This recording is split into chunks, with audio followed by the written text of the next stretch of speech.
basically 5 miles an hour in top speed that Lopez is giving up through there, which clearly over the course of the full lap, when he had a brand new tyre, wasn't holding him back too much. But I do potentially fear for Alonso Lopez in a battle on the track tomorrow when he's trying to either overtake or defend from people. Who he's battling with, because then Aegis is another one who struggles with top speed. Again, nothing to do with Aegis and what he's doing. Aegis said in Jerez, he's the lightest he's ever been. He's getting off the corners very well. It's just something that's not quite right aerodynamically, or just something with the engine or top speed so far in this session. Lewis rightly pointed out that it's Taifur Osato top of that. And you can see Aegis right now, we're jumping on board with him through the fast through there, and we saw that in Jerez especially as well. Aegis jumps up to P3, good lap time, but is he going to be usurped by teammate Manu Gonzalez? He is, and Gonzalez rises above everyone, so that's a great lap time for Gonzalez, a 41.288, another all-time lap record. I did say he was of Alonso Lopez. Gonzalez just putting his hand up and saying, don't forget about me, the World Championship leader. 9.5 points is his advantage over Ethan Guevara going into tomorrow's Catalan Grand Prix. Of course, we have venues coming up as well that Gonzalez will feel confident of. Of course, Mugello coming up next, where he's, of course, taken the victory last year and fought for victory the year prior to that when he was picked to the post by Joe Roberts. Balton Park, where he led on to the last lap last year before he was passed by both Diogo Moreira and David Alonso. And leading up to the summer break, the likes of Assen and Sachsenring as well. Manu Gonzalez will surely look to target those as well. Of course, the Sachsenring, a home Grand Prix for the Intact team. Here is Barry Baltus, who belatedly, with just 4 minutes remaining in this FP2 session, is finally getting up and running. Yeah, hopefully for Baltus he can complete a couple of laps. He'll get at least 2 at it. Ethan Guevara back in the pit lane, as well as that fresh rubber on the rear end. It looks like it certainly is. So Guevara going out for a couple of runs on fresh rubber, which of course we didn't really see him do yesterday either, albeit in different circumstances to Alonso. Alonso struggling with technical issues yesterday. Ethan Guevara not struggling at all, just deciding, yeah, that's lap time, a 1:41.520. A nice race rhythm at the end of this session for Manu Gonzalez, as Lewis mentioned, just putting his hand up, just saying, yeah, I'm not going away. I might have finished 7th yesterday, but I am the championship leader.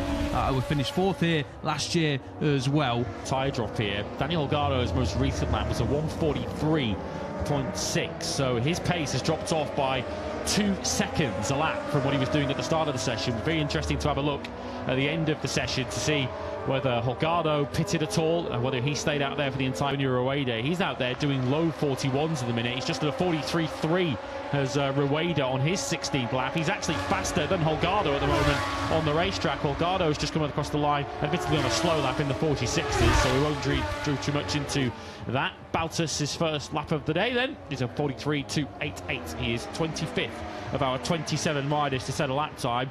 And curiously, one of the riders behind him, Ivan Ortola, who has done 11 laps, so he's not been sitting in the pits for most of the morning. Ortola down in 27th place and slowest of all at the moment in this session. His teammate Unai Radre, the substitute's up in 9th on a 1:42.3. Here is Ortola, not exactly the confidence lift he'd want ahead of a trip through Q1 later. No, not at all, and after the highs of finishing P3 in the 1, after starting the race from P14 of the number 4, first time he will be in Q1 this season, a little bit later on. He's been uber consistent both on a Friday and a Sunday. Can sort of digest what's going on with that Calex Tri riders, who you'd say Ortola on that Calex through the penultimate corner, turn 13. Some puzzled expressions down there at MSI. It's the, in particular said this, you're not good looking for rear grip, because no matter how hard you look, you're just not going to find it. There is just none in really any sort of supply around the circuit. And what we're also seeing with the relatively cool conditions here, of course, you don't have the front grip. You're not getting the bite out of a front tyre that you'd normally get, which is why we're often seeing riders go down at turn session, or in fact it gets over for one more lap. It's for Osato, who has gone down, and he is indeed down at turn 2, right in front of the Honda banners, very on brand for tyre. Yeah, saw 3 riders go down there. Well, turn 1 for Peroni, but turn 2 for David Munoz and Alvaro Carpe in FP2 in Moto Rider, and down the road he went Taifur Osato, P26 so far in the session, and of course that is where he's going to stay unless Ivan Ortola can find qualifying time on his final lap. But no such issues for Ethan Guevara. P8, 9/10 off. Doesn't make for exactly fantastic reading for Guevara, but he still looks pretty consistent there on that Boscoscuro. So I don't think he'll be too worried heading into qualifying later on. Yeah, the curiosity of this FP2 session is Celestino Vietti from yesterday. Our dominant Friday session wrestled control in this Saturday morning session at the Catalan Grand Prix with a new all-time lap record, and he's certainly pleased with life. Much happier than he looked in the intact box midway through the session. Gonzalez from Lopez, Holgado, who did his fastest lap of 41.6 right at the big 7th, and Guevara, Onchu and Joe Roberts, another rider who we will see in qualifying 1 later on, completed the top 10 just ahead of David Alonso, who slowly started to get himself up to speed here. Yeah, so that was Alonso's time on fresh rubber, so intrigued to see what the Colombian can do in Q1 later on. Good stuff from Dennis Onchu as well, the F-Mark VDS both into Q2 a little bit later on this afternoon. So promising signs for Bosco and F-Mark VDS, but I do think heading into qualifying, Lewis, the number 18 on your screens has just laid a little bit of a marker down ahead of Lopez. Looks really strong there as well.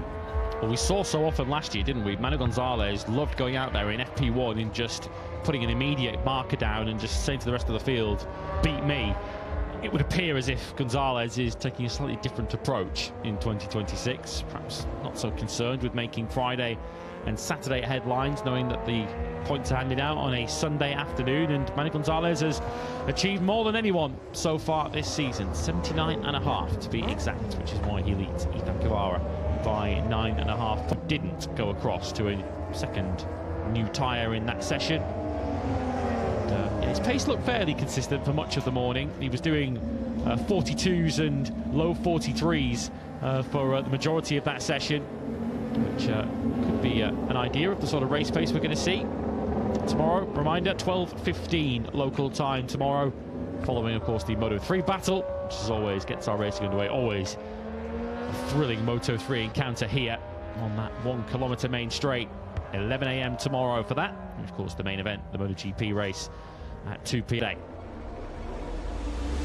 But it is the World Championship leader, Manu Gonzalez, who leads FP2, breaking the Barcelona lap record. Alonso Lopez, who had earlier done the same, was second. Dani Holgado led for much of the morning third, ahead of Aegis, Salach and Escridge. Jose Antonio Rueda looks like he's a real threat in Q1 later. 7th for him, ahead of Guevara, Onchu and Joe Roberts. David Alonso up into 11th place, ahead of Vaya, Vandengourberg, Munoz, and yesterday's pace setter Celestino Vietti. Sergio Garcia, the former Etre, who was in the top 10 but had that lap time cancelled, drops him back to 22nd ahead of Ferrandes, Huertas, Surutuza for Rosato, and curiously at the back of the field, the number 4 podium finisher a week ago, Ivan Ortola. But the World Championship leader has lifted his hand up to tell everyone in Moto2 that he's a genuine contender for victory here in Barcelona. He tops FP2. It's FP2 in MotoGP, which is up next for us. Stay with us.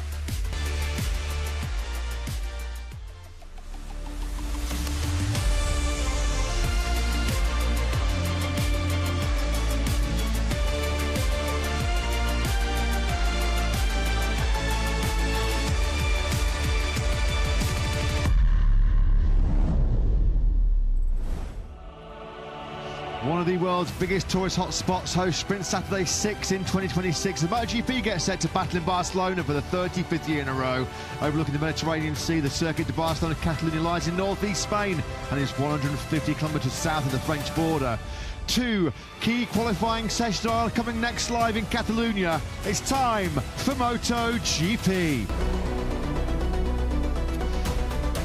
First on the MotoGP calendar, all the way back in 1992, it's one of the classic groups. 8 right, 6 of them left, and this is a very challenging layout due to the sparsity of grip. Turns 13 and 14, of course. They complete the lap here in Barcelona. Heavy braking into turns 1, 4, and into turn number 10. Good morning, welcome back to Barcelona, where the sun is shining.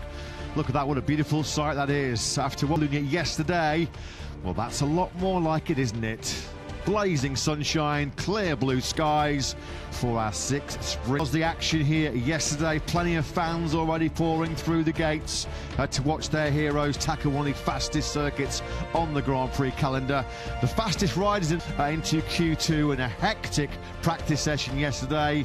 Well, they were split by less than 0.3 of a second. For the second Grand Prix in a row, we have our closest practice session in history. Not even a 1/10 of a second covered the top five. Those five not even covered by 0.08 of a second. It was a bit of a Noah's Ark field yesterday. They all went into Q2 2 by 2. 2 KTMs, 2 Ducatis, 2 Aprilias, 2 Hondas and 2 Yamahas. 8 of our 11 permanent teams in MotoGP represented already in Q2. Plenty more drama to come with some big names trying to get themselves out of Q1 included.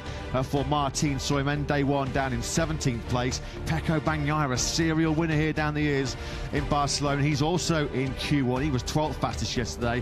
And 2 of our 3 Aprilias on that historic podium last weekend in Le Mans, Ayagura and Martin, both a phenomenal Friday once again here yesterday in Barcelona. 0.08 of a second covering the top 5. Thankfully for Brazilian Racing and Alex Marquez's sake, he was one of those 5. Yes, just when we think MotoGP can't get any closer, it gets even closer. Alex Marquez in a KTM sandwich at the top end of the field yesterday between Pedro Acosta and Brad Binder. So competitive, so close to give or take 1/1000 of a second. Covered the top 20 all the way down to Maverick Vinales yesterday. So Q1 and Q2 are going to be so fiercely. A back injury he suffered testing Honda's new 850cc prototype over in Sepang a few weeks ago. Big smile on his face. Part of a project here in front of his home crowd. And lives very close, or grew up very close, didn't he, Alicia, to this Catalonia circuit in nearby Granollers. Turbulent, Lewis, was how Jorge Martin described his Catalonia experience on day one. 17th fastest. I mean, he was not even 0.7 of a second off the top pace, but turbulent, I think, is the optimal word to describe what was a pretty topsy-turvy Friday for competitive. It's still highly dramatic. Of course, we often come here and look forward to him getting his left shoulder down. The sponsor logos have been wasn't really where Martin was making the headlines yesterday. Crashes at turn 12 in the morning session, which left him with some pain in his left forearm, and then another crash at turn 2 in the afternoon, which did his cause no help either. Jorge Martin was down in 17th at the end of practice yesterday, so he goes through qualifying 1. And of course, as we've already discussed this season, his qualifying performances, his speed on a soft tyre is no longer his strength.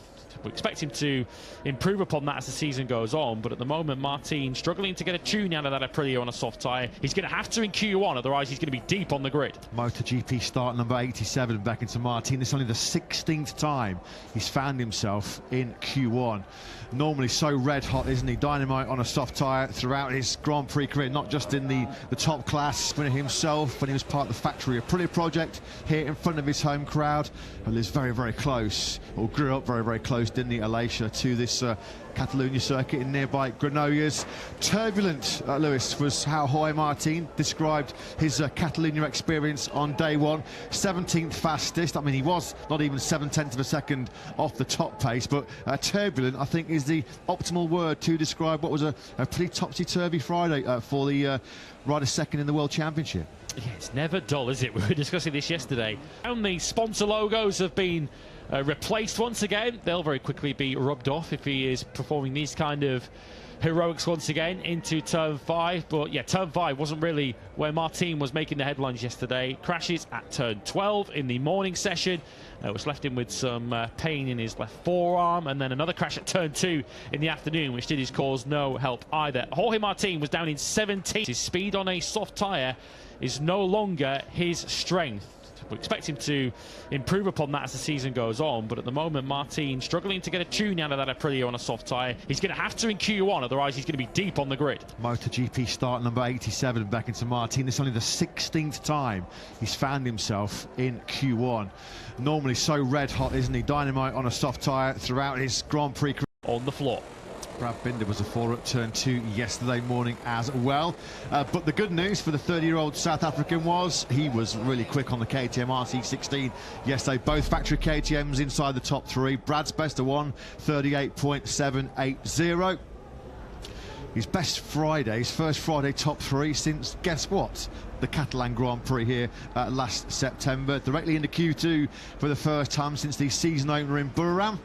Well, Jorge, anything you can do, I can match it. Maybe not quite the extreme lean angles, not quite full shoulder down, but Pecco Bagnaia giving his 2024 World Championship rival a good run for his money. And outside the top 10, it was really tight. And Bastianini missing out on the top 10 by 0.08 of a second, and only 0.000 of a second behind his fellow Italian was Bagnaia, who struggling a little bit, Lewis. I mean, all riders lacking grit, but the factory Ducati in particular in the hands of Bagnaia, another tough Friday for him. Yeah, he was within 1/10 of a second of getting himself into Q2, but if we're being honest, that was the one fast lap Pecco Bagnaia did in the entire day. He didn't look particularly competitive. I don't think he'll be particularly high on amongst the list of favourites in qualifying 1 coming up, when you consider the likes of Bastianini with him in that session, Ayagura, Jorge Martin, Diogo Moreira, who's been looking pretty good so far this weekend on the LCR Honda. And what the top 10 underlines, as you mentioned, all 5 factories have 2 bikes each already through to Q2. That means all 5 bikes are competitive here this weekend. So the Yamaha and the Honda have shown that in the right sort of situation, potentially with a bit of a reference or a toe up ahead in the case of Jack Miller yesterday, they are all... Bagnaia has alluded to this weekend. He said we've got to try and understand how on the same package, the same GP26, Fabio Di Giannantonio was able to find pace but also consistency. If you look at Digi's opening 5 Grand Prix, he has not yet started lower than 4th. That includes 2 poles and 3 front rows. And on Sundays, when it really matters, when the big points are on the table, Di Giannantonio has not finished. He's not seen a checker flag lower than 6, including podiums in Brazil and in Jerez. And when you look at Bagnaia's performances, well, it's like a yo-yo. He's up and down, isn't he? And he said yesterday, we have to try and get to the bottom of this. Why can Digia find the speed but also the consistency out of his package? Far too up and down, isn't it, at the moment, Pecco?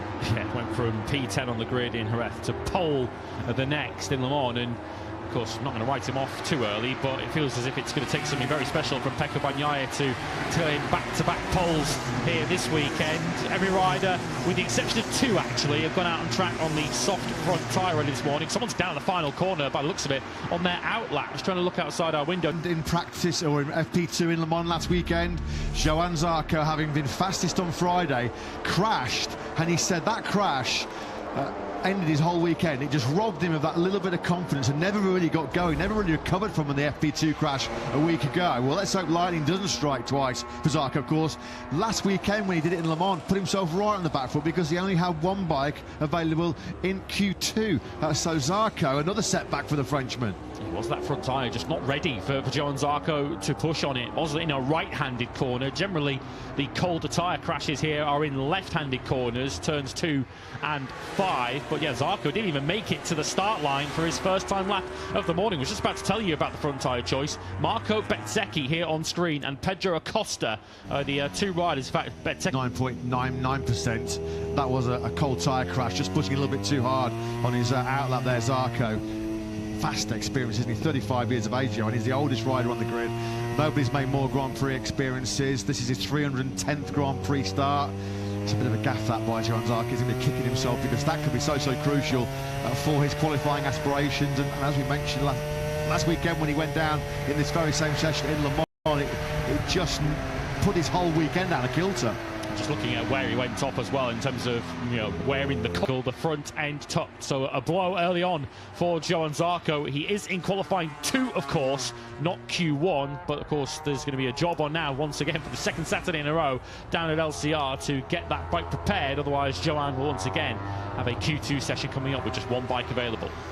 Alex Marquez admitted yesterday not in the same groove, not in the same flow, and certainly not feeling as confident as he did on the Ducati GP24 on his last visit to Catalonia, which bodes well for the fact that despite that, Alex was still pretty rapid. Has to in Catalonia. He just always seems to have that extra gear to shift into, doesn't he, Alex? As you can see already, we're going to be in the 139s very, very quickly here. Fabio Quartararo, great job by Fabio Quartararo. He, I think, was quite surprised, pleasantly surprised, yeah. wasn't he? Quartararo to snatch that last place in Q2 in 10th spot yesterday. One of several riders, the Frenchman on the factory Yamaha, was really, really struggling to generate any kind of temperature into those Michelin tyres yesterday. Yeah, I had the feeling of one big banzai lap from Fabio Quartararo. We know he's very good at those to get himself into Q2. Of course, his fellow Yamaha rider, as mentioned, Jack Miller also through, having followed a couple of Aprilias yesterday. To Ayers is your very early leader. Here he is on the 37, very nearly ran into the back of Diogo Moreira there on that lap that set a 40.0. Had to check up briefly coming out of turn 10. You're about to see it now. Yeah, bit of a rush hour traffic once again. Costa then, a bit of an outlier this morning on that medium front tyre. His style and the fact that he's still searching for a bit of braking stability on that KTM this year. He does always seem to favour, if anyone's going to go for the medium front, medium rear option. What's going to be really interesting for Acosta, though, in this session is to see what kind of pace he can do over the whole session on a medium rear. Were more competitive than they had been in the Grand Prix prior to that, but just didn't have the longevity in terms of rear tyre performance. And, of course, went for the soft rear tyre in the end. Did Acosta, just felt he had nothing to lose. I think he would prefer to go for the medium if he can at all help it tomorrow. Well, they got to bed happy last night, having set the fastest time. The 21-year-old, only the fourth time in his 47 MotoGP appearances that he has set the fastest time on the opening day of the Grand Prix weekend. And with his teammate Brad Binder inside the top three as well, looks like a strong weekend potentially coming for the factory KTM squad. I'm going to be keen to keep a close eye on Bastianini coming up in Q1, not just because the race tomorrow is going to be all about who can manage that rear tyre, who can manage the wearing and fading grip the best. Well, his MotoGP's dedicated tyre whisperer, isn't he, Bastianini? So you know if Enea can qualify well, he's got the potential to come through. Well, let's hope that they wake up. Let's hope it gets a little bit more entertaining in Q1 and Q2 and the sprint this afternoon for those young fans. Just getting a little bit of a pause. It was probably an early start to get in to the circuit this morning. MotoGP fans, young and old, I'm sure they'll eventually enjoy the atmosphere when they do finally wake up. Yeah, imagine when she wakes up and finds out that she's a TV sensation already, having been caught sleeping in the grandstand. He's sixth in this session. He's done a 140 point flat, 40.13 for Pecco Bagnaia, of course, going in alone for the factory Ducati team this weekend. He's joining us for the first time this weekend, although I'm sure you're all aware by now. Marc Marquez absent after the crash in the sprint last weekend at Le Mans. Successful surgery, though, on his injured toe and a repaired shoulder after a screw or two came loose in the shoulder that he, of course, has had repaired in the past. So the hope, of course, is that we can see the 93, the reigning world champion, back in action in a couple of weeks' time for Ducati's home Grand Prix at Michel. He's been performing heroics, you have to say, hasn't he, Marc Marquez, given the extent of the issue with the loose screw, occasionally compressing it and trapping the radial nerve, which has meant numbness and a lack of feeling in his right arm. Mark said after the first 4.5 Grand Prix, he's been riding with 1.5 arms. Let's see if we can link up with Jack in pit lane, who we believe has got an update on Pecco Bagnaia. Jack. Unfortunately, we can't. Yeah, unfortunately, it seems we're just having a little bit of tech gremlins early on this morning with Jack Appleyard down in pit lane. We'll, of course, be right on the case. We're doing our best to rectify that situation as possible, so we can hear, as always, the great insights and great interviews which Jack conducts down in pit lane. At the moment, no problems for Joan Mir, 139.425, factory Honda rider fastest. And we mentioned yesterday this strengthening rumour that Mir is Gresini Ducati bound in 2027. Spoke to a few people about this yesterday. Have to say nobody was pouring cold water on that hot topic. Joan Mir looks like he's nailed on to be taking the place. Both Alex Marquez and Fermin Aldeguer, we believe, are moving out of Gresini Ducati. In with Gresini Ducati, Lewis. Serial winners of late in MotoGP, of course, World Championship challengers with Enea Bastianini back in the day, with Alex Marquez last year on a Ducati 850.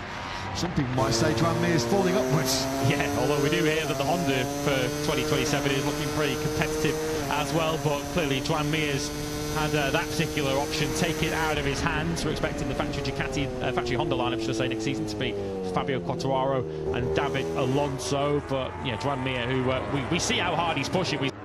We believe we can now link up with Jack Appleyard. Everything all set and correct and working down the pit lane. Jack, for the first time this morning, let's head down to you. Testing, there we go, finally. Good morning to everybody. Yeah, just to add a little bit on the discussion you were having with regards to Pecco Bagnaia early in the session and how he was talking about a lack of consistency when you compare it to his Ducati counterpart in Fabio Di Giannantonio. Well, I've spoken at length throughout these sessions in pit lane about how Fabio Di Giannantonio, despite the new aerodynamic items that Ducati have brought throughout the year, has always been very, very sensitive to it and has wanted to stick with the bike that he knows. And obviously, as a result of that, consistency with feeling, consistency in performance will come with it. Well, once again, Pecco Bagnaia, no wonder he can't find any consistency. I walked down pit lane yesterday morning, and having done the Le Mans race with this new 2026 update, he went back to the 2025 package. I walked down on the bike, and the settings you have to input are going to be massively different as well. So it doesn't really come as a surprise that he's struggling to find consistency weekend to weekend when they're making such wholesale changes to the bike. Interestingly, Digia was 1-1 yesterday with regard to the new update and the one he started the season with. He's now gone to both bikes with the new update, which he was a little bit what's the right word, curious to do yesterday, because as we've said, he's just been so happy with the package that he had that he didn't want to change things too much. But Ducati clearly overnight, Pablo, a huge difference. The lap times and the data suggest that he does have to run it to be able to get the maximum out of this GP26. Good stuff. Glad to have you back with us, Jack, after that little pause this morning. So yeah, brilliant stuff from Jack as always down in pit lane. It feels like since really the opening Grand Prix of 2025, Pecco Bagnaia is just on this endless quest to find that sweet spot feeling, that happy feeling, the happy marriage between himself and the Ducati, which he hasn't really had since the end of 2024. That search seemingly goes on. A little bit of news announced that they have called a press conference here, which will take place at the circuit at midday local time. A special press conference which will be led by Tech 3 CEO Gunther Steiner, where they will, we are told, announce and fully confirm their plans about which manufacturer they'll be linking up with in 2027 and beyond. It is all pointing towards, despite some intense rumours about a switch over to Honda, that Tech 3 will be remaining with the Austrian factory KTM for 2027 and beyond. Of course, it was right here in Barcelona last time. We're going to find out exactly which bikes Tech 3 will be campaigning in 2027 and onwards. I believe you can watch that on MotoGP.com if you want to fill your lunch break between the MotoGP and Moto3 qualifying sessions with some more MotoGP, then you can do. And as you say, it was where the Gunther Steiner-led Tech 3 adventure really began and was launched here last year. This is Marco Bezzecchi on that medium rear tyre, soft front tyre though for Bezzecchi, and he's lapping pretty consistently. That's a 40.3 for Bezzecchi to follow a 40.5 Aprilia before at the circuit of Barcelona, Catalunya. It looks like he's genuinely in the podium mix once again this weekend, but we are expecting once again a very, very closely fought qualifying session. Yeah, just one podium in 10 Grand Prix here in Barcelona for Bez. That was a third place in 2018, of course, the same year that he was fighting a World Championship with Jorge Martin. First rider, as we saw in the graphic yesterday, to kick off a MotoGP campaign with 5 successive podiums since Valentino Rossi in 2015. Sorry, Bez, you've got a long way to catch up the boss, because he kicked off with us here this weekend. No doubt trying to sort out some 2027 business himself. The potential loss of Fabio Di Giannantonio to KTM's factory team will be high on Rossi's agenda this weekend, although we did see him trackside yesterday enjoying some of the action. We have to say as well, Fabio Di Giannantonio, he was asked about the sort of influence and the impact that the doctor has when he's watching trackside, and Digia said it's insane what he sees, what he observes when he comes back in and talks to the riders. Fabio said he's on Rossi and what he hopes to be a successful Catalan Grand Prix coming up later on today, I'm sure. But what a start it was, what a Friday afternoon it was for the factory KTM team. Pedro Acosta quickest, Brad Binder firing once again inside the top 3 too. Can they carry on their Friday form on Sprint Saturday? Well, the boss Aki will tell us. He's down with Jack. Yeah, that's the big question. Alex Marquez yesterday, of course, last year Here's Victor saying he felt yesterday that KTM had a little bit on everybody else. 2 bikes inside the top 3. That was a very impressive start to the weekend, Aki. Where did that performance come from?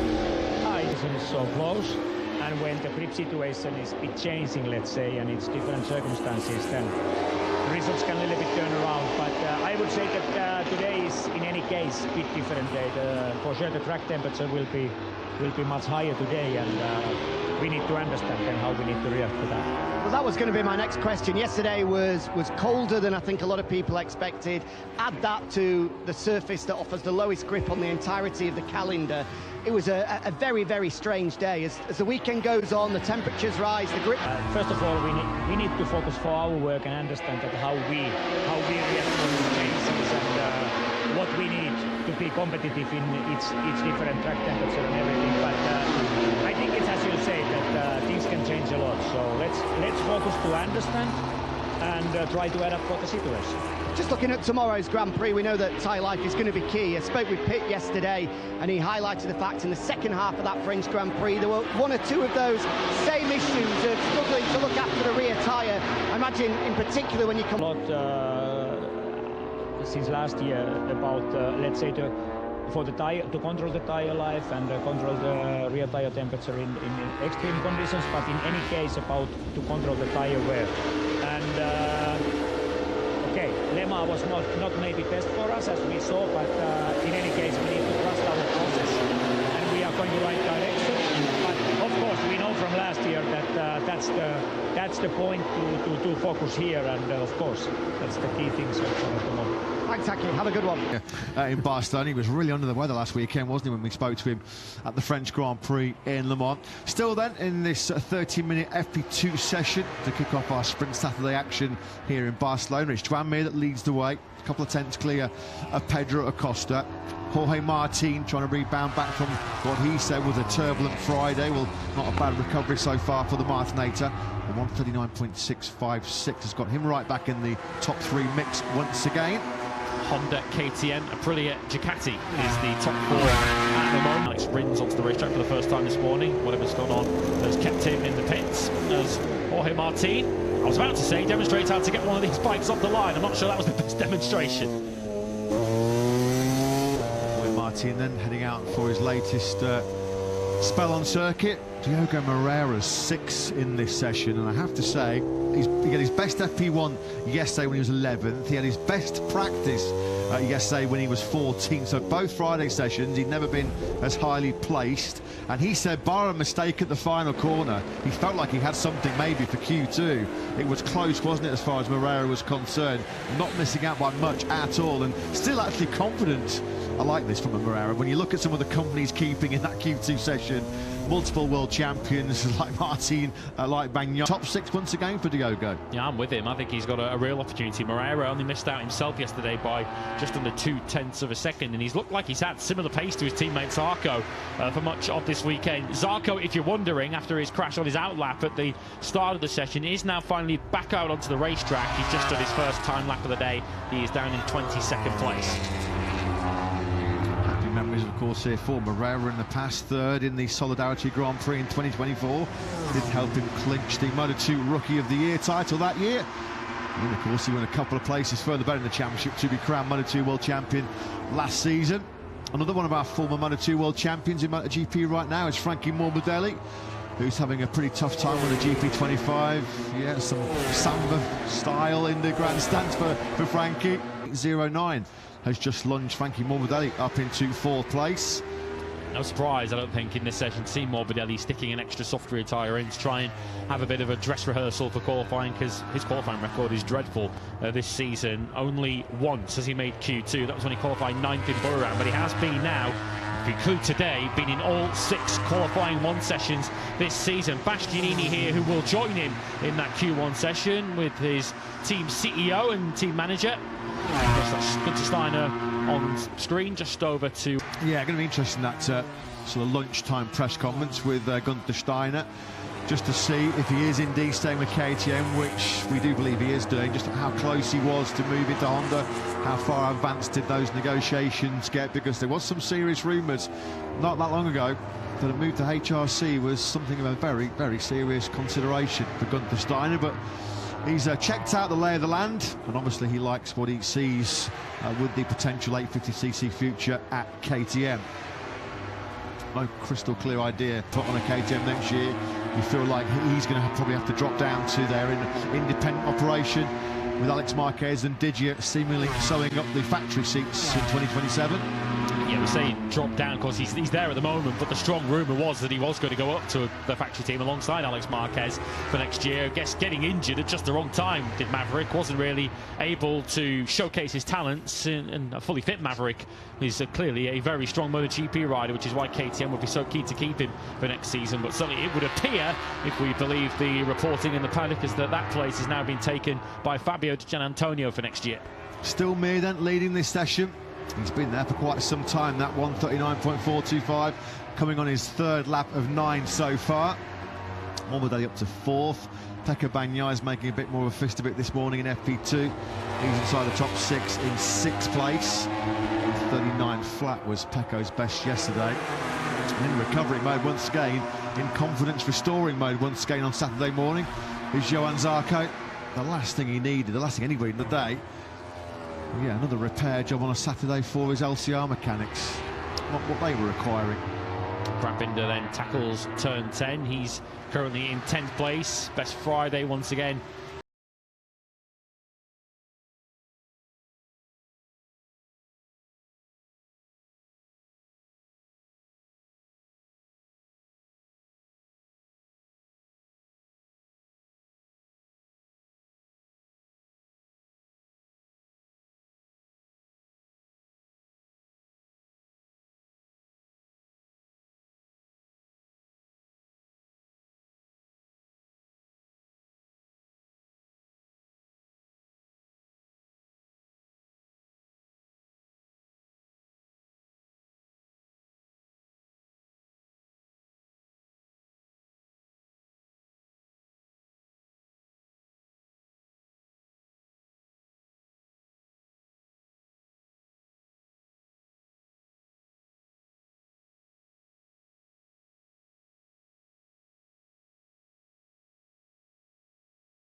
Came loose in the shoulder that he, of course, has had repaired in the past. So the hope, of course, is that we can see the 93, the reigning world champion, back in action in a couple of weeks' time for Ducati's home Grand Prix at Michelle. He's been performing heroics, you have to say, hasn't he, Marc Marquez, given the extent of the issue with the loose screw, occasionally compressing it and trapping the radial nerve, which has meant numbness and a lack of feeling in his right arm.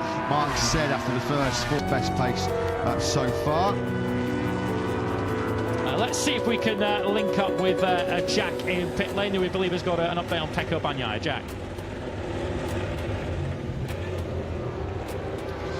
Before we cut. Yeah, unfortunately, it seems we're just having a little bit of tech gremlins early on this morning with Jack Appleyard down in pit lane. Will, of course, be right on the case. At the moment, no problems for Juan Mir, 139.425, factory Honda rider, fastest.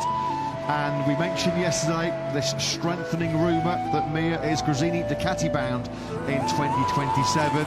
Spoke to a few people about this yesterday. Have to say nobody was pouring cold water on that hot topic. Juan Mir looks like he's nailed on to be taking the place. Both Alex Marquez and Fermin Aldeguer, we believe, are moving out of Gresini Ducati. So after a tough couple of years, tough 2 or 3 years on a flinges with Enea Bastianini back in the day, with Alex Marquez last year on a Ducati 850, some people might say Juan Mir is falling upwards. Yeah, although we do hear that the Honda for 2027 is looking pretty competitive as well, but clearly Juan Mir's had that particular option taken out of his hands. We're expecting the factory Ducati, factory Honda lineup, should I say, next season to be Fabio Quartararo and David Alonso. But yeah, Juan Mir, who we see how hard he's pushing, we see how hard he's trying on that factory Honda because of the crash count, unfortunately, for setting correct and working down the pit lane. Jack, for the first time this morning, let's head down to you. Testing, there we go, finally. Good morning to everybody. Yeah, just to add a little bit on the discussion you were having with regards to Pecco Bagnaia early in the session and how he was talking about a lack of consistency when you compare it to his Ducati counterpart in Fabio Di Giannantonio. Well, I've spoken at length throughout these sessions in pit lane about how Fabio Di Giannantonio, despite the new aerodynamic items that Ducati have brought throughout the year, has always been very sensitive to it and has wanted to stick with the bike. No wonder he can't find any consistency. I walked down pit lane yesterday morning, and having done the Le Mans race with this new 2026 update, he went back to the 2025 package. I walked down pit lane this morning, another day later, and he switched back both bikes to the 2026 update. And obviously, with huge aerodynamic changes like that, the feeling on the bike and the settings you have to input are going to be massively different as well. So it doesn't really come as a surprise that he's struggling to find consistency weekend to weekend when they're making such wholesale changes to the bike. Interestingly, Didier was one-on-one. What's the right word? Curious to do yesterday, because as we've said, he's just been so happy with the package that he had that he didn't want to change things too much. But Ducati clearly overnight, Pablo Nieto saying yesterday, the engineers do feel that this new update is a performance advantage, and despite the fact that Didier on the bike can't feel a huge difference, the lap times and the data suggest that he does have to run it to be able to get the maximum out of this GP26. Good stuff. Glad to have you back with us, Jack, after that little pause this morning. So yeah, brilliant stuff from Jack as always down in pit lane.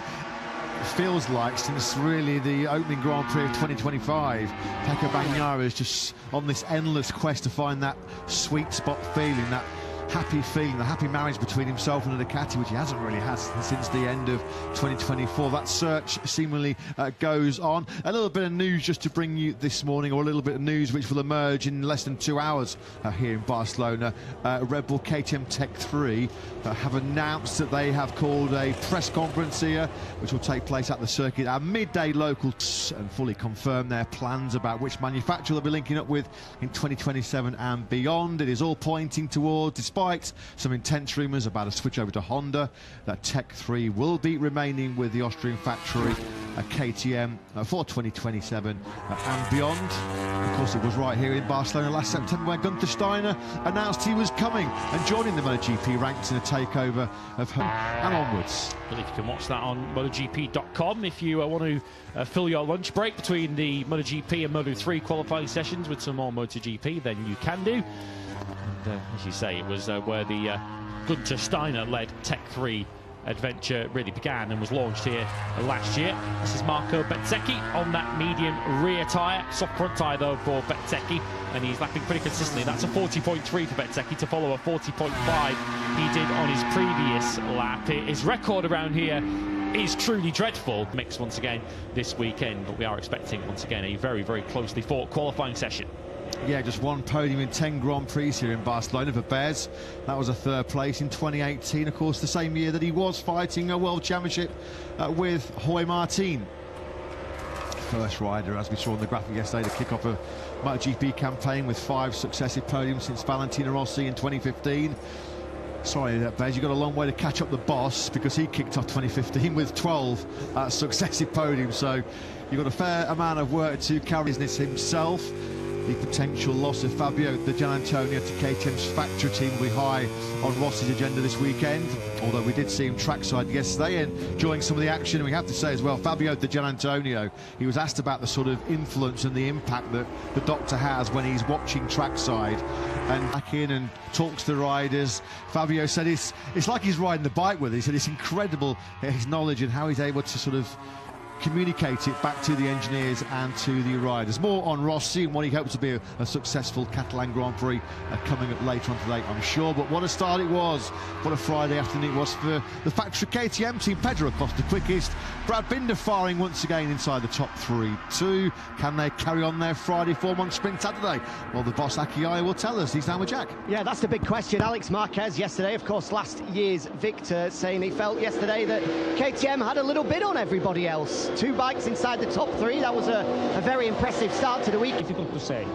As we see many times that competition is so close, and when the grip situation is a bit changing, let's say, and it's different circumstances, then the results can a little bit turn around. But I would say that today is, in any case, a bit different day. For sure, the track temperature will be much higher today, and we need to understand then how we need to react to that. Well, that was going to be my next question. Yesterday was colder than I think a lot of people expected. Add that to the surface that offers the lowest grip on the entirety of the calendar. It was a very, very strange day. As the weekend goes on, the temperatures rise, the grip levels get slightly better. Are you anticipating that the rivals will catch up and maybe take a step ahead of you guys? Yes, it's first of all we need to focus for our work and understand that how we react to the changes and what we need to be competitive in each different track temperature and everything. But I think it's as you say that things can change a lot. So let's focus to understand and try to adapt for the situation.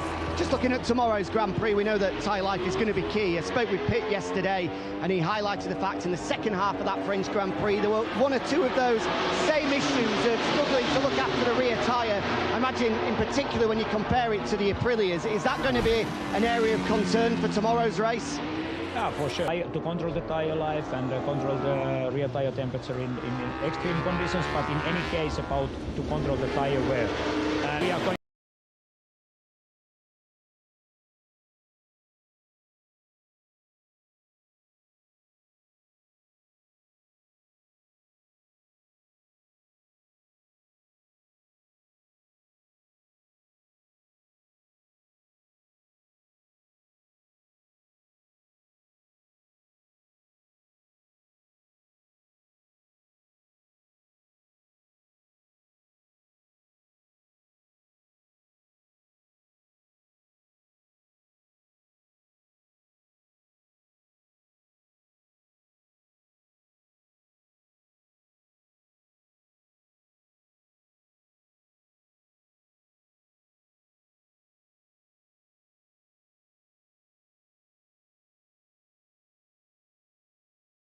for Enea Bastianini. His teammate Viñales, who's up ahead of him on the racetrack, is also going very, very well. Barcelona circuit. If you can get through this tricky Q1 session and qualify well, or don't discount Bastianini from being a real serious podium contender in the Grand Prix here tomorrow. There he is on the 23 bike. Over the line he goes. Yeah, 1:38.797. Not quite the fastest time of the weekend so far.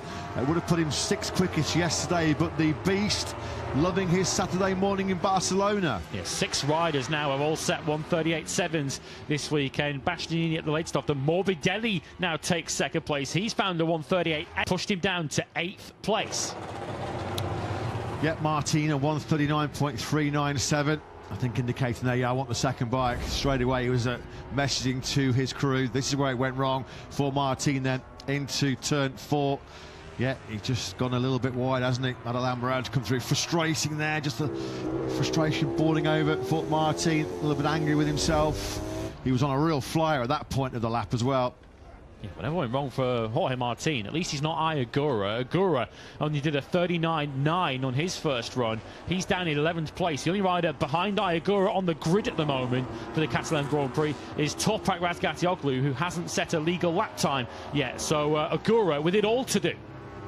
He really has. If it's going to be back-to-back podiums, well, it'll be a big ask for Agura if he doesn't get into the top 12 places on the grid. That is a great start by both Bastianini and Morbidelli. The two and Marini, their closest competition at the moment being posed by Maverick Viñales. Fermin Aldeguer, he needs to find some serious speed in the second half of this Q1 session as well. Aldeguer down in 6th place. He's just over 3/10 at the moment behind the beast. We know the Aprilia is a fast-starting motorcycle, and we know from the sprint 7 days ago in Le Mans that Jorge Martin is pretty special at finding his way through the pack on the first lap. But good luck Jorge repeating that from 18th place on the grid, which is where he currently sits in this session. And these three have been locked together through this Q1 session. Once again, Martin is being watched very closely by the 2 rookies, Toprak and Moreira. Bang to the second away from Q2 this morning. Tight, fine margins in MotoGP these days, isn't it? As Jorge Martin weaving from side to side. They've been warned about aggressive weaving in the past to get heat in the tyres down pit lane. I wonder whether the stewards might have a look at that one as Razgatlioglu goes off-roading. On his outlap. Toprak, I think he dashed locked, didn't it, there for Toprak as he tried to screw up the speed into 4. Yeah, it's not been a happy return to Barcelona for the turn in 2024. So it's the Moreira-Martin show once again here in Q1. A bit scrappy on entry for Moreira. A pretty special final 6 minutes or so in this Q1 session to get himself out of it. Let's get an update on the Japanese rider with Jack. Yeah, seems as though a problem with his number 1 bike, but they quickly put him into his number 2 machine and sent him back out. So with that lap time, we'd hope for Agura there was a problem with that number 1 bike, and he can do much better now on his number 2. That trio, the only trio at the moment in this session in the 38s. It's tight at the top once again, not even 500ths of a second covering your top 2. This will be some scalp for Morbidelli in the Q2.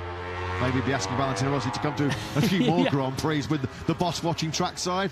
It was clear what Martin's strategy was there. He wanted the slipstream from Moreira down the main straight. He got it, but of course had to brake on the slightly more shallow inside line into turn 1, which is why it's not a personal best through the first sector. It is through the second sector, but of course it's so tight here. If he's 0.1 of a second behind Bastianini, that won't get him in. That would only put him 4th, and the current estimation is he'll only move up 1 place. He's under the cosh a little bit here, isn't he, Martin? And a big wheelie there as he got on the power coming out of 9.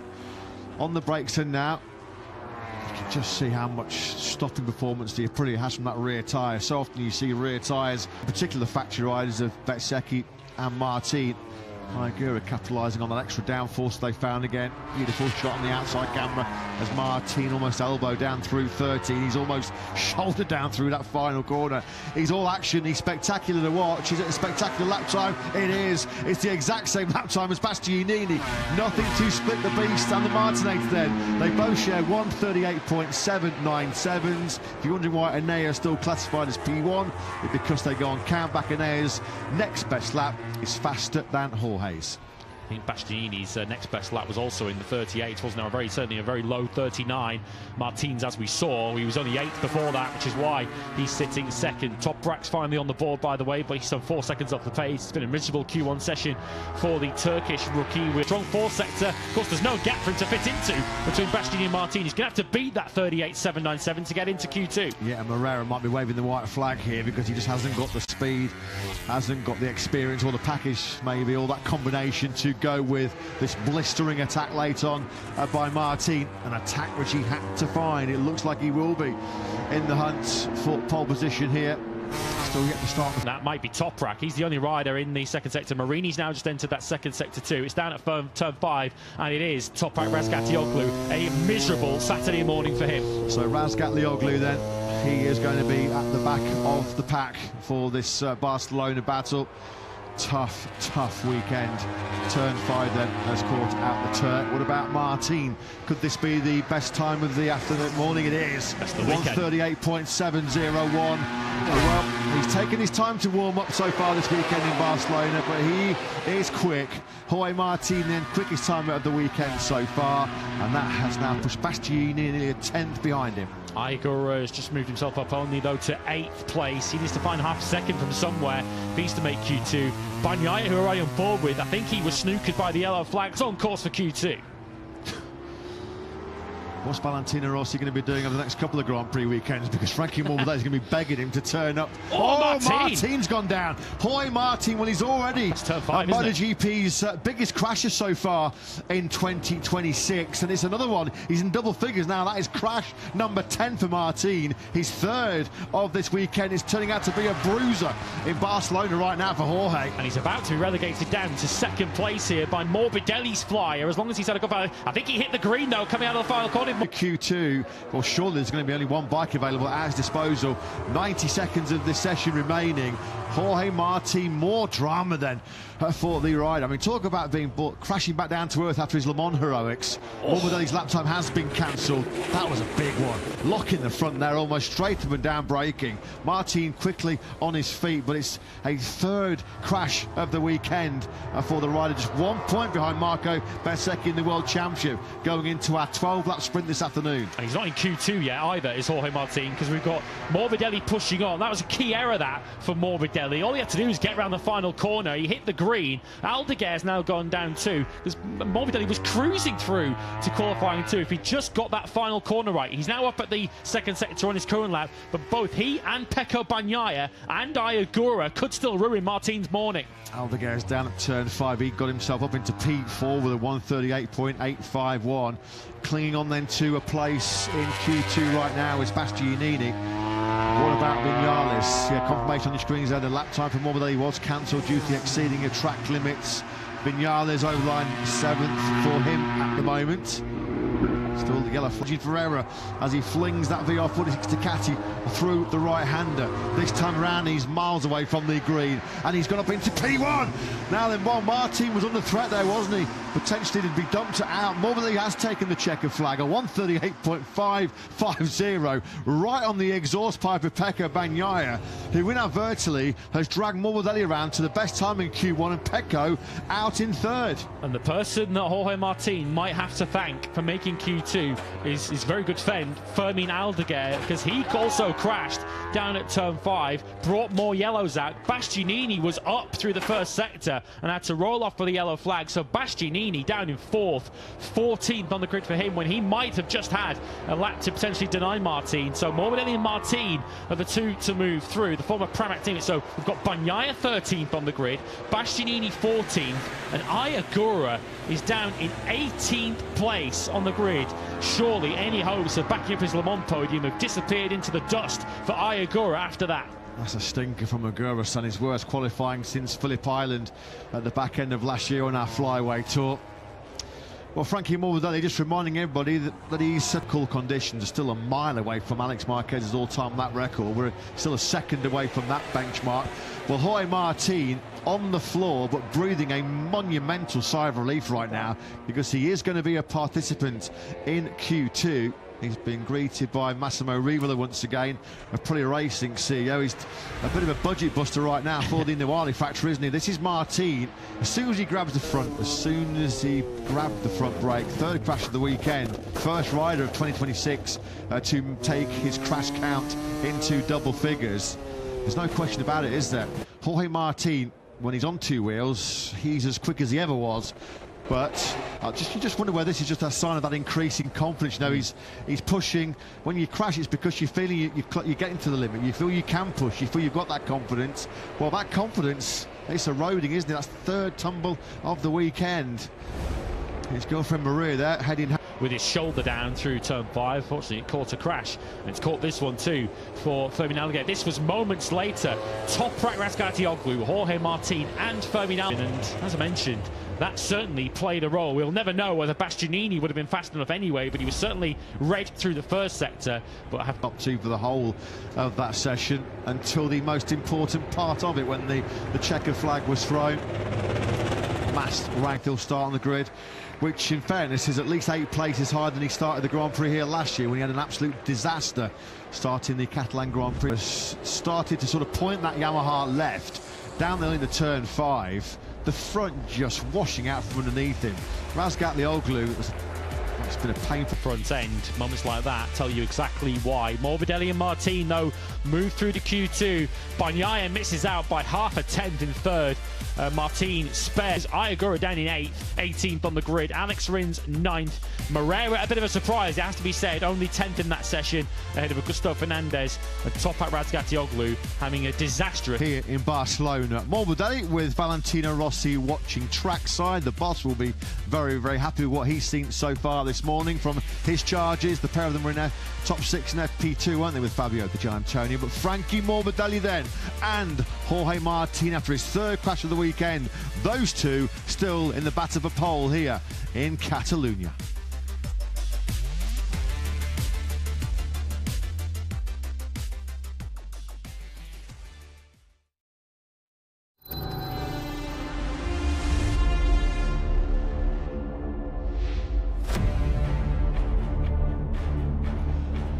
Welcome back to what has already been for Grand Prix motorcycle racing. Not a cloud in the sky. We didn't see any blue skies here yesterday. There's a gorge. Of course, we've already had European stops in Jerez, in Le Mans, and now we are here in Barcelona for our latest battle. Martin coming into this round 6. The latest 12 points up for grabs later on this afternoon at 3 PM local time, over 12 laps in the Tissot sprint. But at the Bugatti circuit 6 days ago. It's been a rather painful and bruising weekend so far for the Martinator here in Catalunya, the venue where he was crowned MotoGP World Champ. 28-year-old Spaniard had his third fall of the weekend. That's the bad news out of the way. The good news is, despite those 3 falls, Martin is still in contention for what would be his 21st MotoGP pole position. Because despite the crash late on at turn 5 in Q1, he did get through into Q2 alongside maybe a surprise name, Frankie Morbidelli. There's that camera operator there on the grid entertainment group production crew. So Frankie Morbidelli also getting himself out of Q1 with a 138.550. Yet another gear change for the Martinator. Can he go up a couple of gears and find his first front row start of 2026? A team will be in this Q2 session with only one factory Aprilia at his disposal. Our last pole starter here, the fight he had with brother Marc Marquez. Still no front row this season as well for the BK8 Gresini racing rider. Alex Marquez sailed through yesterday, second quickest he was in practice. Q2 records this season. Iagura's 100% record went in qualifying 1 when he was only 8th. Well, we haven't seen Pedro Acosta on a pole position since that maiden pole back in Motegi 2024. Does this potentially repair in free practice to earlier on this morning? Does the shark smell blood this morning here in Barcelona? Marco Bezzecchi, lowest of the season. Apart from that, he has been on the front row of the grid in every Grand Prix, leading the World Championship as well. It's been some start to the new campaign for Marco Bezzecchi. Has not as yet finished lower than second in the main feature Grand Prix on Sundays. Hasn't finished lower than second, actually, in the last 7 Grand Prix. And 2 VR46 Ducatis, much to the pleasure and relief of the boss Valentino Rossi. Once again, inside the top 3, Digia was this morning. Don't discount him from being a serious podium threat as well. 1 sprint podium so far this season with Digia. And him in this stage of the weekend in Jerez when he qualified in 9th place. Every time Ralph Fernandez has been in qualifying too, he's then gone on to have very Caos Aprilia remaining in qualifying. Alex Marquez in our most recent pole sitter in Barcelona. That was Alex's last MotoGP pole position as he goes into this crucial 15-minute session here under clear blue skies. Clear track is the mission for these riders as they head out on circuit. So it's Acosta, Alex Marquez, Binder, Ralph Fernandez, Zarco, Gian Antonio, Bezzecchi, Miller, who were already directly through yesterday, also Fabio Quartararo, and joined in this Q2 session after negotiating what is always a pretty tough Q1. Jorge Martin and Frankie Morbidelli. Are we going to get anywhere near 37s? We haven't really been anywhere. 0.66 kilometre Barcelona circuit. Best time we've had so far this weekend was Morbidelli's Q1 time. We got him through a 1:38.550. So we've not even been within a second of Alex's all-time lap record so far this weekend. So how does Jorge Martin approach this Q2 session? He's surely got to leave a little bit of margin on this first run because he's only got the 1 bike available to him. Another crash for Martin at the start of Q2 and he'll be 12th on the grid. But of course you're in a bit of a quandary here because you have to really push just to get that temperature in your... There is Johan Zarco, who's also been on the deck himself this morning on his outlap in FP2 at the final corner, turn 14. Even though on an outlap, that would have still been a pretty fast crash for the 35-year-old Frenchman. 5th fastest yesterday in what was a ridiculously tight practice session. Not even 800ths of a second. 800ths of a second split the top 5 at the end of play on Friday afternoon. This time round, Zarco has safely negotiated his outlap, and now it's time to find some serious speed here in Barcelona. This will be the first time lapse in this Q2 session. Alex Marquez was the master of Catalonia last year. It should really have been a pole sprint win and Grand Prix win treble, shouldn't it? Fantastic all-time lap record to take pole position. He was leading the sprint looking so comfortable when he crashed out at turn 10. He did make amends on the Sunday, and there was that sort of ironic roll through the gravel track, wasn't there, at turn 10 before there was those jubilant scenes at turn 12 as it was a Marquez 1-2 here last year. On board with Jorge Martin into turn 1. We now should come back to turn 5. Safely negotiated for Alex Marquez. We're comparing he and Pedro Acosta through the halfway stage of the lap, and you can see Acosta is a substantial amount quicker. He's some 4/10 up at the halfway stage of the lap. Of course, the KTM and the Ducati have different strengths. Pedro Acosta and Alex Marquez have different strengths. We're now entering the part of the lap where Alex Marquez is generally so strong. Yeah, hard on the brakes he goes into turn 10. Alex, Zarco and Acosta, you could just see them all dropping that left leg there just to get themselves perfectly balanced, dropping anchor for what is a real aggressive braking zone there. Through 12 we go, then this long right-hander which caught out Jorge Martin yesterday. But he won't hold provisional pole for very long. 38.5, reminder, the fastest lap of the weekend. Alex Marquez at 38.9. Pedro Acosta absolutely destroys it with a 1:38.397. He wants a second MotoGP pole. Are we going to get 37s for the first time this weekend? Red Bull Catering Factory Racing 1-2. We were the 1 and 3 yesterday. Pedro Acosta pole position provisionally. Fabio Gian Antonio splits the factory KTMs, and now Brad Binder has had 3 front row starts in his previous 118 battles in MotoGP. Factory KTM team, Acosta's flying once again. He's nailed that first sector.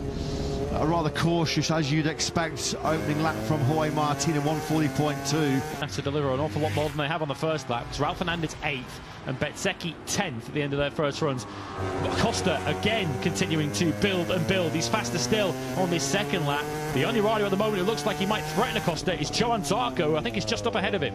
Phillip Island 2023 was Binder's last MotoGP front row, so you've got to go a fair old way back through the World Championship history books to find the last time Brad was on the front row. He'll be hoping, and I'm sure so many... Here he is, we're on board with him through 13. One more right hand to left. The final corner where Zarko ahead of him on the road crashed in FP2 this morning. Picks up the throttle. He'll now stand up the bike and get on the fat part. The start to this Q2 session has been from Acosta. A 138.3 backed up by a 138.1. If anybody's going to find a 137 this morning, it will be Acosta. He was briefly bettered by Alex Marquez, who's second. Ralph Fernandez onto the front row of the grid. He's just taken third place on a 38.4, so he's ahead of Zarko and Mir. At least, though, from his point of view, he's still 4 places ahead of his teammate. Yeah, 2 Yamahas in this session. Quartararo 9th and Miller in 11th place. You can just see there Fabio Quartararo going through turn 3. On the outside there is Jack Miller.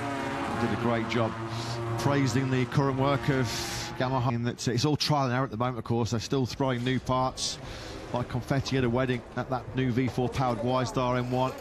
And Jack looking as happy as he's been all season so far, with good reason, having got through Q1, or got into Q2 yesterday. Jorge Martin and his father Angel there holding the tablet, just showing him the state of play as it stands at the moment. A state of play which seen is 2.1 seconds at the moment behind Pedro Acosta, who is flying, absolutely flying, isn't he, on the factory KTM. Yeah, I suspect Jorge Martin would have expected to see what he's just seen on the tablet there when he came back into the pits, particularly his position. He might be a little surprised and taken aback at the pace that Pedro Acosta's put in already in this session. That 138.118 already at this stage will take some beating.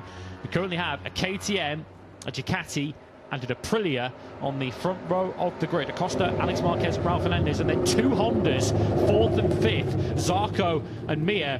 And Zarko, you have to give him so much credit for his response to being on the floor on his outlap first thing this morning. Like Jorge Martin was a little bit gingerly jumping onto that, well, I wouldn't say jumping, sort of stepping onto his factory Aprilia. He's going to be feeling, when you look at his record this season, he won the sprint in Austin from 7th on the grid. He won the sprint in Le Mans from 8th on the grid, and then he went on to win the Grand Prix in Le Mans from 7th on the grid. So poor qualifying performances haven't really disturbed Jorge Martin's potential on Saturday and Sunday afternoons, but maybe starting on the 4th row and the back of it might be a little bit too much of a curveball for him to deal with. It's a long old run down to the first corner here, but generally you don't want to be in the midfield at that first corner. Such a long run, nearly a kilometre down to one of the biggest braking zones on the ground. Hall of Famer, absolute icon, one of the best to ever do it. To many, the GOAT, the greatest of all time, Valentino Rossi. Yeah, give us a wave. He's seen himself on the big screen, hasn't he? What a talent, what a start. Still, of course, very much heavily involved in the MotoGP World Championship, running his own team. Can Fabio Di Gianantonio snatch another front row start? 4th and 5th. 7th on the grid, so poor qualifying might be a little bit too much of a curveball for him to deal with. It's a long old run down to the first corner here, but generally you don't want to be in the midfield at that first corner. Such a long run, nearly a kilometre down to one of the biggest braking zones on the Grand Prix calendar. We generally see chaos down at that first corner, so the safest place on the grid here in Barcelona is as close to the front as possible. Hall of Famer, absolute icon, one of the best to ever do it. To many, the GOAT, the greatest of all time, Valentino Rossi. Yeah, give us a wave. He's seen himself on the big screen, hasn't he? Can Fabio Di Gianantonio snatch another front row start? Another 3 so far this season already. 7th at the moment would be, by some distance, Fabio's worst qualifying of the season so far. Has not found himself on the 3rd row of the grid in the opening 5 qualifying sessions of the campaign. As Didier and Morbidelli then get themselves braced and ready for that. Jorge Martin, big 6 minutes coming up for the rider second in the World Championship. As it stands right now, he would be at the back of the 4th row of the grid in 12th. Yeah, nothing really representative from Martin yet. Now he will be going all in once again. On the rear tyre of Alex Marquez, and he's now into the heart of the first corner, and nobody wants to lead this train onto the main straight, do they? Yeah, Zarko was at the front of it, and he said, no, I'm not going to be the guinea pig here. Someone's got to go. Somebody's going to have to go, definitely, yeah. Yellow flags are out in sector 1. Oh, it's it's Bezzecchi. Bezzecchi. It's the world championship leader, Marco Bezzecchi, then at best will be starting the Catalan sprint and the Catalan Grand Prix tomorrow in 8th place. This looks like a big one for Bezzecchi. You know a rider is hurt when they don't get quickly to their feet, losing the front through the turn 2 left-hander. How many times have we seen riders go down there? Unfortunately, we cut away from that replay just to see the severity of the barrel rolls through the gravel trap there for Bears. Well, this is the factory of Pirelli teams for Catalunya. Bezzecchi then, just as Martin did yesterday, down. Yeah, look at the Voss, Valentino Rossi, manager and mentor to Bezzecchi. He's got his head in his very slow to get to his feet, was he, Marco Bezzecchi, the world champion leader, then down. Was he said? Yeah, He was at 9th. I mean, at best it was going to be 8th. He's already lost one. The final sector, they of course then hit the yellows because Bezzecchi went down at the other end of the main straight. So their laps that they're all trying to build up and prepare for and lose front terrain. Alex Marquez has now got his head down and got a bit of space. So he's now trying to get on with this. Next up behind him looks like Martin on the Grand Prix in Sepang last October when he was 14th. That was the last Grand Prix where Bezzecchi did not finish either first or second on a Sunday afternoon. It's still advantage Acosta in terms of the pole fight here in Barcelona. There is Acosta in the middle of your picture on the 37 factory KTM. He's got Martin for closing the danger zone. So now Martin, he's picked a pretty decent slot here, hasn't he? Get tucked in behind Pedro Acosta on course for pole here. I'm not sure he did pick it. I think Martin just led Acosta onto the main straight, and then Acosta just blitzed past him with the top speed of the KTM. Acosta hit 368 now. However, not by much, but 7,000ths of a second. Third row as it stands right now. Just look, Alex Marquez will be punching a bit of a hole in the air for Pedro Acosta behind him. And it's a hole that Pedro Acosta's about to ride through on his way to pole position by the looks of it, because he's the only one setting red sectors and he's the one currently on provisional pole position. It's looking like who's going to join him, and Frankie Morbidelli might be one of the... Morbidelli over the line he goes, he's second. He's got the second P2 for Frankie Morbidelli, and of course this late flurry has seen Marco Bezzecchi, and now he has dropped onto the 4th row of the grid. Bez has been punted down to 11th place. He's going to be in pain as well for the race action to come here this weekend. What about Fabio Quartararo? What a lap that was though by Morbidelli. He produced a 138.550 at the top Q Sepang in Malaysia last year. At the moment, who's going to threaten him? Alex Marquez might threaten him. He's done a strong pressure. Binder 2 is trying to move himself up from 8th on the grid. Checkered flag is now out. Acosta won't improve on that 38.0 because he went through the shortcut at turn 1. Can Quartararo improve on his last lap of the morning? No, he can't, but he is going to start as it stands from the front of row 3.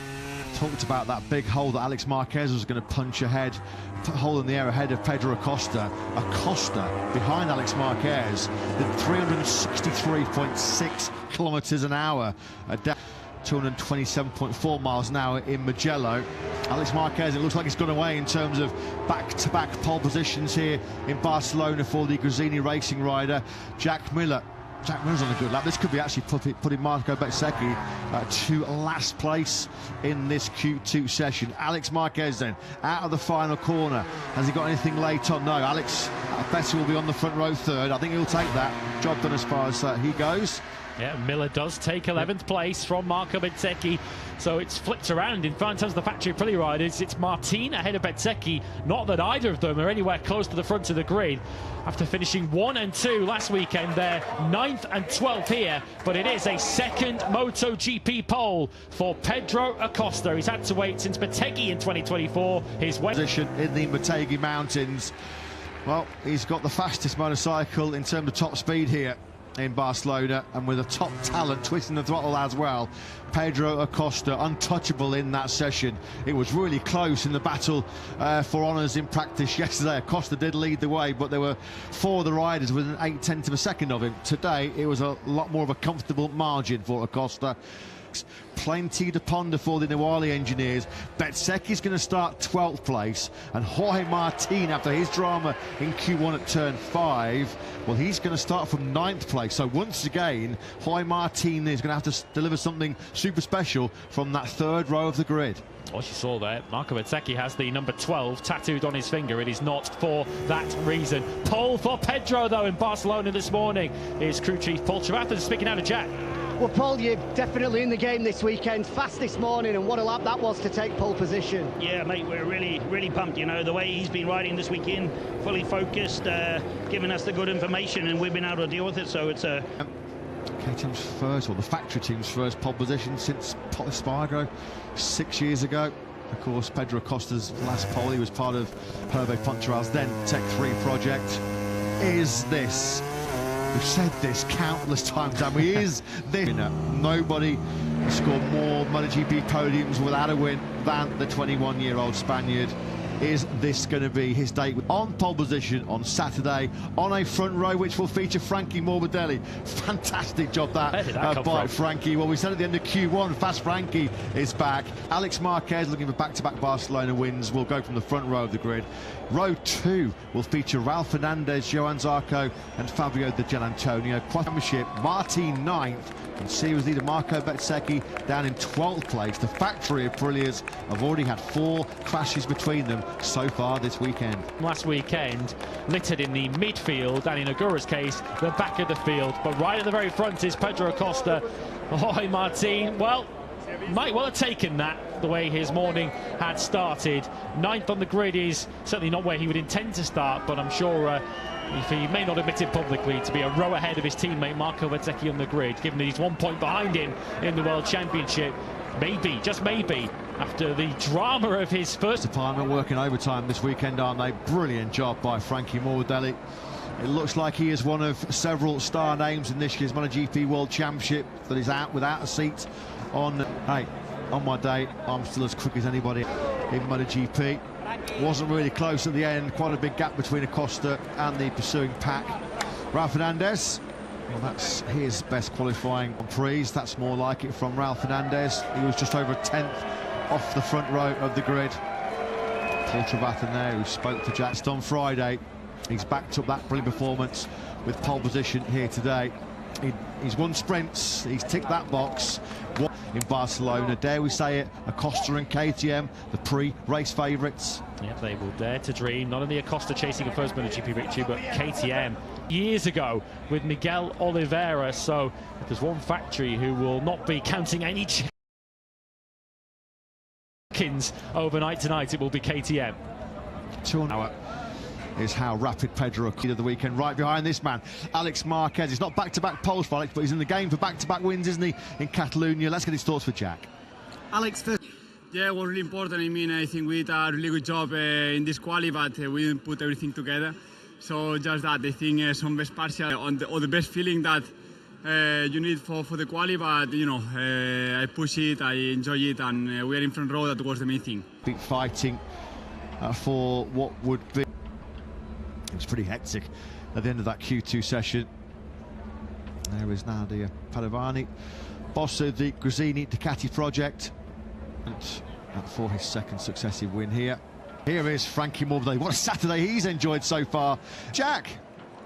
Well, Frankie, what a turnaround that is. 15th yesterday, but you certainly had something for breakfast this morning. It's definitely helped. Fastest in Q1, and then onto the front row of the grid. Been saying since some time, we are working very well. The feeling on this new bike is not ideal, and we've been struggling quite a lot. But with the team, we are working very well, step by step, trying to analyze everything with the engineers.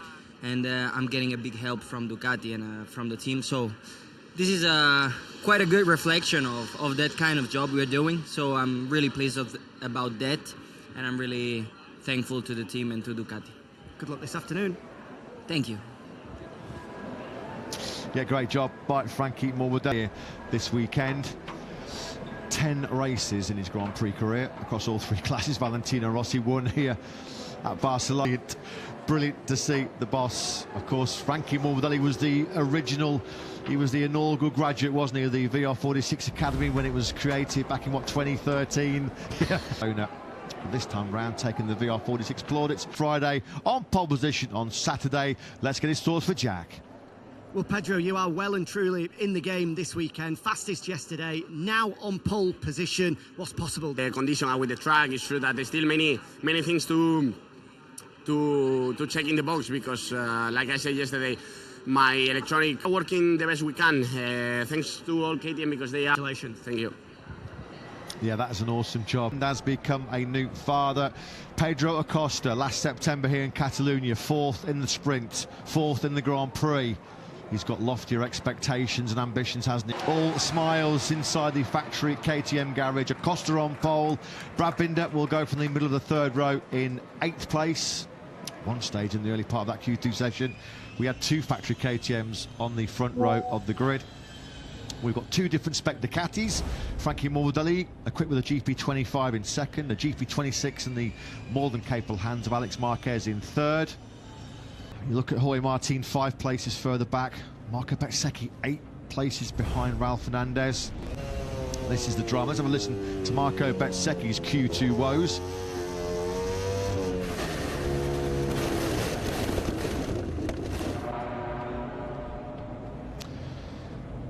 Paolo Bonora, brilliant team manager, looking on. And as soon as he flicked it left and got to any kind of lean angle, Bez was on the floor. This was a painful one. This is a barrel roll in Barcelona for Marco Bezzecchi.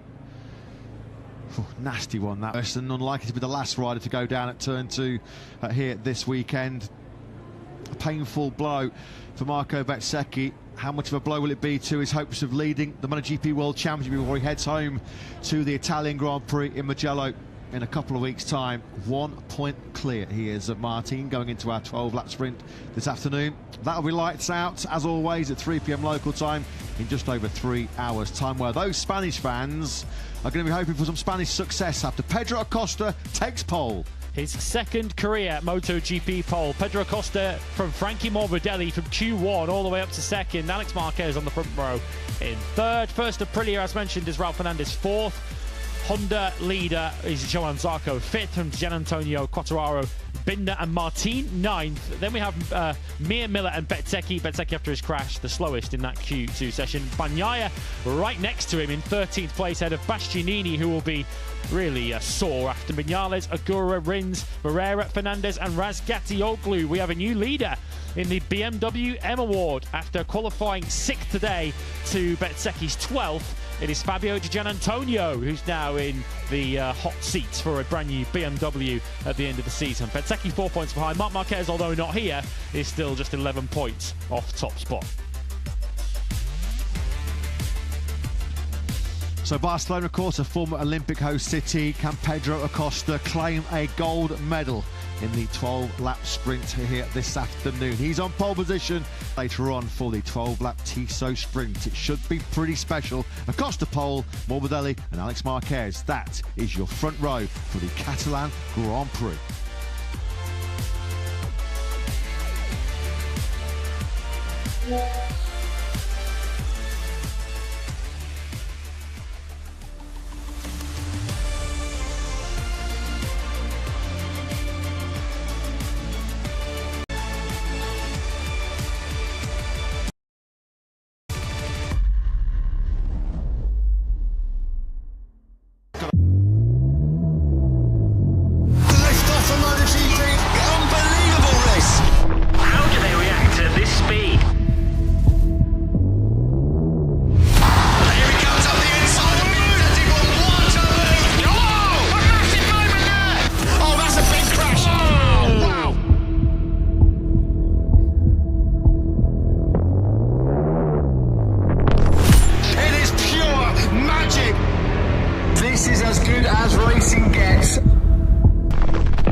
Lights out, we're racing here in the sprint in the mine.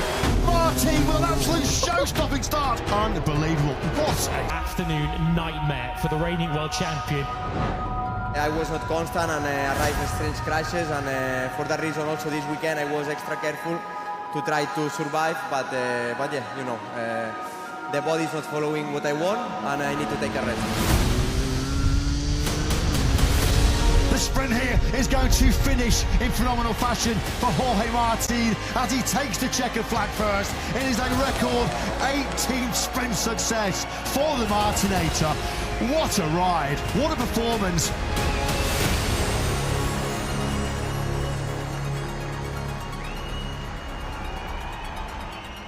Of the Michelin Grand Prix of France. A full dry 4.19km Bugatti circuit. No Marquez though on the front row. We wish him a speedy recovery after his big sprint crash yesterday. 27 laps coming your way. Lights out and we're racing here in Le Mans. It's a great start from pole position by Pecco Bagnaia. He goes to the gearbox over the front wheel, comes down the smoke though from Bagnaia. Great start by Marco Bezzecchi. Costa's up in the second place and Quartararo third. Quartararo on a Costa into turn 6. Here comes Iagura attacking on the inside of Johan Zarco.